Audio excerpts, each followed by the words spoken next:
So it's been about 2 weeks since the new Affordable Care Act went into effect, and we want to know how people in Connecticut were doing with the open enrollment period. We brought in Vicki Veltri, Connecticut's healthcare advocate, to find out more. Welcome to Connecticut Style. Thank you. So what does the Office of the Healthcare Advocate do exactly? Well, the Office of the Healthcare Advocate is actually a state office, and what we do is help people with their health plans. We help people understand their rights under their health care plans. We educate them about their plan options. We help them enroll in plans. We spend a lot of time assisting people if coverage has been denied to them. So if their doctor may have ordered something for them and it was denied by the insurance company, we will help them appeal it. Sure. So we do a lot of that.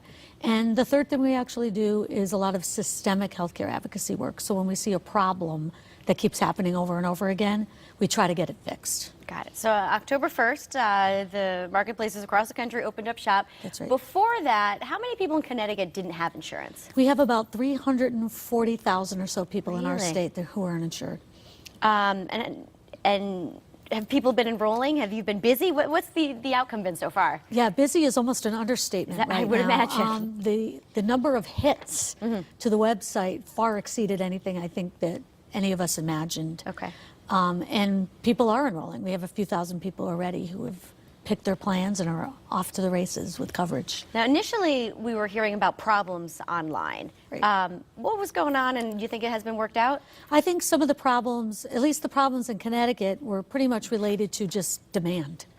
There were so many people trying to reach the site at once that the website really couldn't handle the volume. So they were able to fix that. And right now, I think it's going pretty smoothly. People are getting through to the website and also to the call center pretty easily. And Vicki, what response have you gotten from people in the healthcare industry with the new procedure? The healthcare industry, actually, the healthcare plans have been pretty much partners in this whole process because they're participating. And they want customers to come and enroll in their plans. Sure. So I think they've been pretty pleased with the rollout of the exchange. There were a couple hiccups with the website and what was up on the website, whether it was accurate or not, and that was fixed. And now I think the plans are very satisfied with what's going on. Now, I know there's a deadline for enrollment. It's January 1st? Actually, the open enrollment period for this first year goes through March. Goes through March, okay. Every year afterward, it's October 15th through December 7th, which matches, coincidentally, the Medicare open enrollment period. So. Okay, so what happens if you don't make any decisions, you don't enroll in the time period? You could be assessed a penalty if you don't have coverage by March 14th. Okay. 2014. You have to have coverage by then. So you go through the enrollment, you get the insurance. What happens if you have a life-changing experience? Maybe you get divorced, you get married, or what? Can you fix it? Yeah, you can fix it. Okay. Just like you can now. If you have a child or if you go through a divorce or you lose a job, you can switch your insurance. You can also do that in the exchange. It's called a special enrollment period, and they will be allowing those for people with those kinds of what we call life status changes. Sure. Now, how does this affect people on Medicare? People on Medicare generally should stay away from Is that right? Okay. the exchange. They really don't have to get involved because Medicare is considered on its own coverage that meets every kind of qualification under law. So people don't need to enroll in a plan on the exchange if they have Medicare. All right. So let me ask you this question because a lot of senior citizens that watch Connecticut Style. What happens if you don't have access to a computer or you're not familiar enough with it to use it online? Yeah, so what we've been advising people is there's a couple routes. One, you can call our office, the Office of the Healthcare Advocate, and we will get you to somebody who can help you.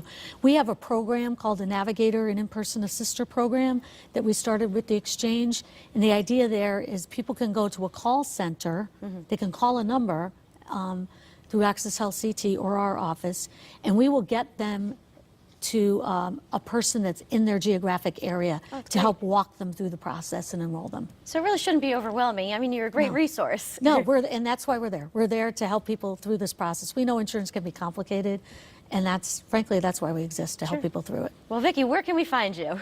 You can find us on the web. Okay. At www.ct.gov/OHA. Okay. Or you can call us at 1-866-466-4446. All right. And that's our toll-free line, and you can call anytime. We pick up messages around the clock. Very good. And of course, for more information on the Office of the Healthcare Advocate, we'll have that link over on WTNH.com. Just click on Style. Vicki, thank you so much for all the information. It could be Thank you. overwhelming. It can be incredibly overwhelming, but again, that's why we're here. We're people's resource, and they should feel free to come to us anytime. Sounds great. Thanks again. And up next, we're going to head into the kitchen with Keisha Cave from My City Kitchen. We're making a simple pear dessert when style returns.